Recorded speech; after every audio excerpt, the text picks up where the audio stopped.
जय श्री राम दोस्तों। क्या कहते हैं, चार्ट्स में आप सभी का स्वागत है। निफ्टी डेली चार्ट्स आपकी स्क्रीन के सामने है। देखिए, कल जो कैंडल बना था, मैंने आपको कहा था कि कल का जो कैंडल है उसे कहते हैं मारू बोजू। आज मारू बोजू नहीं बना है, क्योंकि नीचे में एंड ऑफ द डे पे ऐसा लग रहा है थोड़ी सी हल्की सी बाइंग आई, जिसके वजह से जो 23,556 का जो लो था उसके बदली क्लोजिंग आई है 23,603, यानी लगभग लगभग 50 पॉइंट, ऑलमोस्ट 50 पॉइंट नीचे से अपने लो से मार्केट ने कवर किया है।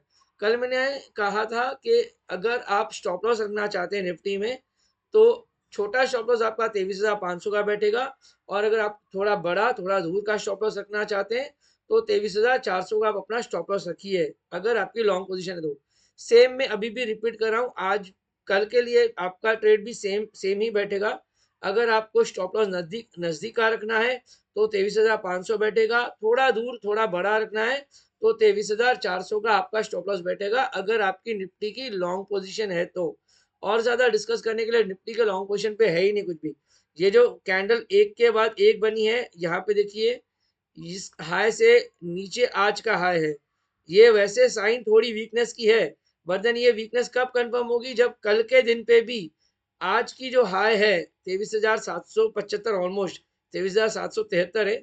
इससे अगर कल का जो हाई होगा वो अगर इससे नीचे बनेगा, तो ये ऑलमोस्ट फिर बाद में एक कंफर्मेशन सी बैठ जाएगी कि मार्केट में वीकनेस हो और ज्यादा हो सकती है। क्योंकि देखिए, ये हायर हाईज जो बन रहा था, अब लोअर, अब हायर हाईज और हायर लो बन रहा था, अब लोअर हाईज बन रहा है। यहाँ इस ये जो हाई था इससे कम आज का हाई, अगर कल का जो हाई होगा वो अगर आज के हाई से कम होगा, तो थोड़ी सी ये कंफर्मेशन बनती हुई दिखेगी कि भाई थोड़ी मार्केट में वीकनेस आ रही है। तो कल का जो कैंडल होगा, कल का जो चार्ट की क्लोजिंग होगी, चार्ट पे जो कैंडल बनेगा वो बहुत इंपॉर्टेंट बनेगा। वैसे अभी तो ऐसा लग रहा है कि थोड़ी बहुत वीकनेस हो सकती है, बट वो थोड़ी बहुत ही लग रही है। इसलिए मैंने आपको कहा कि जो आपको मैंने कल जो स्टॉप लॉस दिए थे आप उसी पे स्टिक रहिए। 23,500 अगर छोटा स्टॉप लॉस जानना है, तो बड़ा स्टॉप लॉस जानना है तो 23,400, अगर आपकी एक्सिस्टिंग लॉन्ग पोजीशन है। सिमिलरली अगर आपकी शॉर्ट पोजीशन है, तो आपका जो स्टॉप लॉस बैठेगा, दूर का स्टॉप लॉस डालना है। तो मेरे ख्याल से अभी, क्योंकि आज लगभग लगभग 100 पॉइंट नीचे गिरी है, तो अगर आपको थोड़ा बड़ा डालना है तो ये 23,775 देखने का मतलब ही नहीं है। आप 23,807 और 23,775, आप 23,800 मान के चलिए। अगर आपको 23,800 का स्टॉप लॉस, मेरे ख्याल से मेरी समझ कहती है 200 point would be good enough for a single day. अगर आपकी एक्सिस्टिंग शॉर्ट पोजीशन है तो 200 पॉइंट का स्टॉप लॉस काफी इनफ है। 23,800 आप अपना स्टॉप लॉस मान के चलिए। ऊपर में मैंने आपको एक ही स्टॉप लॉस दिया है। अगर आपकी शॉर्ट पोजीशन है तो आप 23,800 को स्टॉप लॉस मान के चलिए। अगर आपकी लॉन्ग पोजीशन है तो अभी भी दो स्टॉप लॉस आपके बनेंगे, एक 23,500 और दूसरा 23,400। ये आपके निफ्टी पे मैंने लॉन्ग और शॉर्ट दोनों स्टॉप लॉस दे दिए। आज हम साथ साथ में निफ्टी के बाद बैंक निफ्टी भी करेंगे, और बैंक निफ्टी की बात करने का जो रीजन है वो ये है कि कल के दिन पे आरबीआई की मॉनेटरी पॉलिसी आने वाली है। तो उसके बेसिस पे बैंक निफ्टी में क्या ट्रेड बैठेगा, क्योंकि ऑब्वियसली जो सबसे ज्यादा जो सेक्टर क्लियरली इंपैक्ट करेगा आरबीआई की मॉनेटरी पॉलिसी से, वो बैंकिंग ही होगा। तो देखिए, कल के दिन पे जो कैंडल बनी थी वो थी स्पिनिंग टॉप। आज आज जो कैंडल बनी है, ये ना स्पिनिंग टॉप है ना हैमर है, बट इनके बीच में कोई कैंडल है। तो आप कैंडल पे नहीं जाइए आज, बट जो लेवल है वो बहुत इंपॉर्टेंट है। आज का जो हाई मारा है 50,553, 50,550 पकड़ लीजिए, या 50,500 पकड़िए, या और 25-50 पॉइंट जोड़ के 50,600 पकड़ लीजिए। अगर 50,600, 50,600 के ऊपर निकल के अगर ट्रेड करना शुरू करता है तो, रिपीट कर रहा हूँ, 50,600 के ऊपर अगर निकल के ट्रेड करना शुरू होता है तो आप अपनी एक्सिस्टिंग शॉर्ट पोजीशन काट लेना। फिर से रिपीट कर रहा हूँ, अगर आपकी एक्सिस्टिंग शॉर्ट पोजीशन है और अगर कल बैंक निफ्टी 50,600 के ऊपर ट्रेड करना शुरू करता है, तो आप अपनी शॉर्ट पोजीशन काट देना। ये मेरी समझ, ये मेरी कैलकुलेशन कह रही है। 50,600 आपका वेरी स्ट्रिक्ट स्टॉप लॉस होना चाहिए अगर आपकी शॉर्ट पोजीशन है तो। ये मैं आपको तब बता रहा हूँ जब आरबीआई पॉलिसी आउट हो जाए, उसके बाद अब मुझे पता नहीं है, अभी तो लगभग रात के 8:45 हैं, तो कल गैप अप ओपन होगा, कल गैप डाउन ओपन होगा, फ्लैट ओपन होगा, अभी कहना कुछ भी समझदारी नहीं है। पर कल आरबीआई पॉलिसी एक बार आउट हो जाए, उसके बाद अगर 50,600 के ऊपर टिक जाता है, थोड़ी देर ट्रेड करना शुरू करता है, तो आप अपनी शॉर्ट पोजीशन काट लीजिए। सिमिलरली आरबीआई पॉलिसी आने के बाद अगर आपका अगर आपकी लॉन्ग पोजीशन है और अगर 50,100 के नीचे आ जाती है, 50,100 के नीचे ट्रेड करना शुरू करता है, तो आप अपनी आप अपनी लॉन्ग पोजीशन आप अपनी लॉन्ग पोजीशन स्क्वायर अप कर दीजिए, क्योंकि उसके बाद जो नेक्स्ट टारगेट बैठेगा वो बैठेगा 49,500, यानी लगभग लगभग 600 पॉइंट की उसके बाद और करेक्शन आ सकती है। टोटल करेक्शन अगर आ जाती है, तो अगर आ जाती है तो लगभग लगभग 800 से 900 पॉइंट की करेक्शन आ सकती है, अगर आरबीआई पॉलिसी अच्छी नहीं रही तो।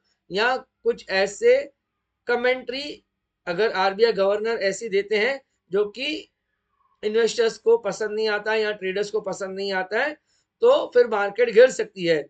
वैसे दो लाल कैंडल बनना is not a good sign, but still very difficult to say at this point of time. एकदम क्लियर सिग्नल नहीं है बेरिशनेस का, इसीलिए मैं आपको वही बता रहा हूं। अगर कल 50,100 के नीचे आरबीआई मॉनेटरी पॉलिसी की बात ट्रेड करना शुरू करता है, तो आप अपनी लॉन्ग पोजीशन काट सकते हो। सिमिलरली अगर अच्छी पॉलिसी आई और 50,600 के ऊपर अगर आरबीआई मॉनेटरी पॉलिसी के बाद ट्रेड करना शुरू करता है, तो आप अपनी शॉर्ट पोजीशन काट लीजिए। उसके बाद जो आपका टारगेट बैठेगा वो 51,000 बैठेगा, यानी लगभग लगभग और ज्यादा और 400 पॉइंट की तेजी। 51,000 पहला टारगेट होगा और फिर उसके बाद का जो टारगेट होगा 51,300 बैठेगा। यानी अगर सब कुछ अच्छा रहा तो सिमिलरली उसी प्रकार से 800 से 900 पॉइंट की तेजी ऊपर में, 800 से 900 पॉइंट की मंदी नीचे में पकड़ के चलिए आप।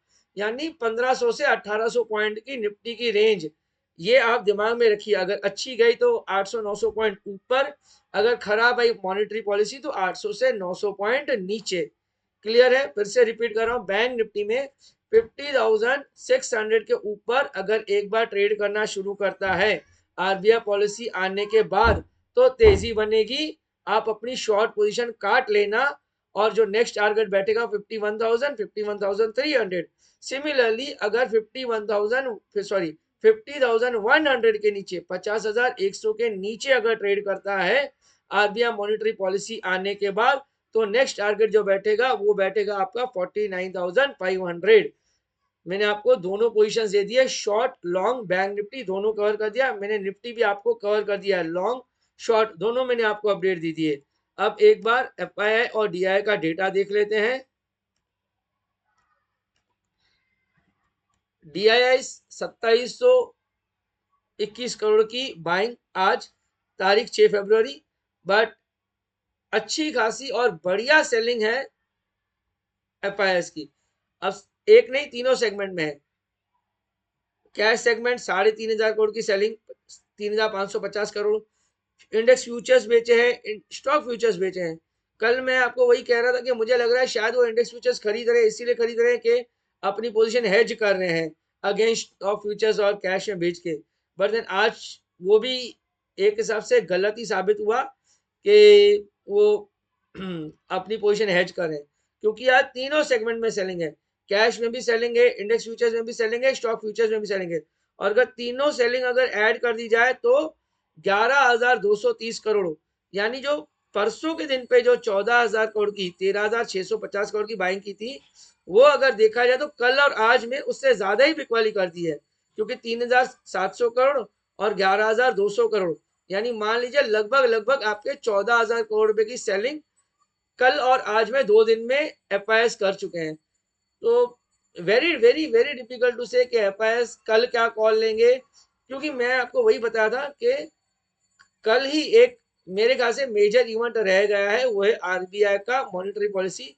इसके बाद भी अगर वो खरीदारी नहीं करते हैं तो शायद और ज्यादा लंबे समय तक खरीदारी नहीं करेंगे, ऐसा मेरा व्यू बैठ रहा है। अगर कल के बाद अगर उन्होंने खरीदारी नहीं की तो शायद और ज्यादा लंबे समय तक वो बहुत एग्रेसिवली बाइंग नहीं करें, और आपको शायद 25,000 26,000 की निफ्टी फिर एटलीस्ट दिवाली तक तो आपको नहीं दिखेगी। दिवाली के बाद दिख जाए तो पता नहीं है, बट देन एटलीस्ट दिवाली तक आपको 25-26 हजार की निफ्टी आपको नहीं दिखेगी। अगर कल के बाद, कल की मॉनेटरी पॉलिसी अच्छी आई या नहीं आई, या उसके बाद एफआईआई ने अगर खरीदारी नहीं की, तो शायद आपको दिवाली तक तो एटलीस्ट वेट करना पड़ेगा 25-26 हजार के लिए। उसके बाद अगर तेजी बैठेगी तो अलग बात है। तो एफआईआई का भी डेटा हमने डिस्कशन कर लिया। नेट इम्पैक्ट जो है वो 8,500 करोड़ आज मार्केट से निकले ही हैं। एफआईआई की भी इंडेक्स लॉन्ग पोजीशन 16% पे ही है। जो परसों जो एक स्पाइक आया था 10% से 17%, टिका नहीं। कल एक दिन और बढ़ी थी, 17 का 18% हुई, बट देन आज फिर से एक बार प्रॉफिट बुकिंग ही आई है। एफआईआई ने तीनों ही सेगमेंट में सेलिंग की है। अब कल के दिन पे डिपेंड करता है कल क्या डेटा बैठेगा, कल की मॉनेटरी पॉलिसी कैसे बैठेगी। ऑब्वियसली एक और इवेंट है, वो है सैटरडे के दिन पे दिल्ली में जो इलेक्शंस हुए हैं। जस्ट बिकॉज दिल्ली इंडिया का कैपिटल है, तो उस पे वहां पे बीजेपी की गवर्नमेंट आएगी नहीं आएगी। वैसे मैंने आपको कल भी ये बात बताई थी कि मेजोरिटी ऑफ द जो एग्जिट पोल्स हैं वो ये बात बता रहे हैं कि दिल्ली में बीजेपी की ही गवर्नमेंट आना लगभग तय है। अब आएगी नहीं आएगी वो तो हमको सैटरडे को ही पता चलेगा। तो यानी मान लीजिए कि शायद मंडे को आपको एकदम क्लियर कट पिक्चर दिख जाएगी कि एफआईआई बाइंग करने के मूड में हैं भी या नहीं। दोस्तों यहीं पे हम अपना शो आप आज वाइंड अप करते हैं। आपसे यही प्रार्थना है कि आप अपना ख्याल रखिए, अपना ध्यान रखिए, और हमारे चैनल को लाइक कीजिए, सब्सक्राइब कीजिए, और लोगों के साथ शेयर कीजिए, खास करके वो उन लोगों के साथ जिनको मार्केट में ट्रेड करना पसंद है। जय श्री राम दोस्तों। Disclosures. Investment in securities market are subject to market risk. Read all the related documents carefully before investing. Investors are responsible for their investment decisions and are responsible to validate all the information used to make the investment decision.